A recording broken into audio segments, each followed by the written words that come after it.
Hello everyone, Dr. Kainath here, and today I will tell you about the proton pump. Why we called it as proton pump.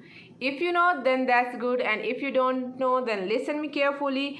As the name indicated, proton pump, it means it is going to release proton, and hydrogen is a proton. So that is going to be released by it. So that's why we call it as proton pump, and the drugs that are going to stop it is known as proton pump inhibitors. Now we should know about the mechanism of action of proton pump inhibitors. So as I told you, the proton pump, so inhibitors are going to inhibit it. And how?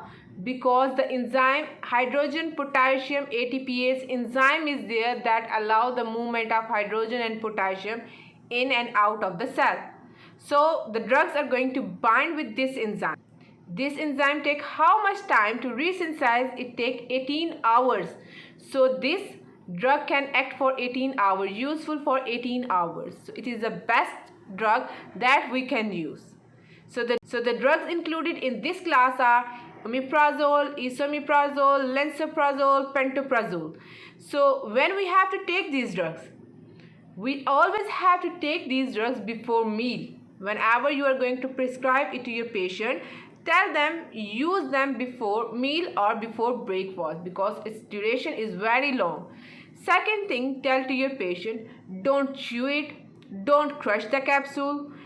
Just you have to do what? You have to swallow the capsule. Why people say don't use antacid for more than 1 year? There are some reasons. The first reason, they are going to decrease the absorption of vitamin B12.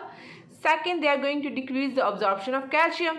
So the fracture chances are going to increase. So we can't use these proton pump inhibitors for the long time.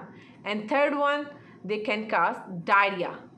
Now we should know about their uses, where we can use the proton pump inhibitors.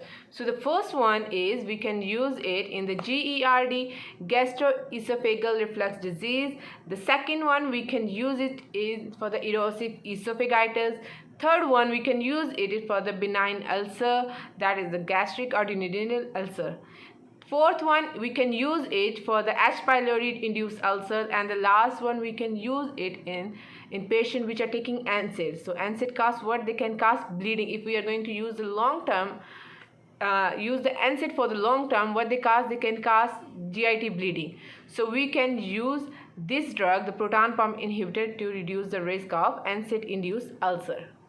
So this is all about proton pump inhibitors. So if you want to get more information, stay connected with KNChem. Take care. Bye.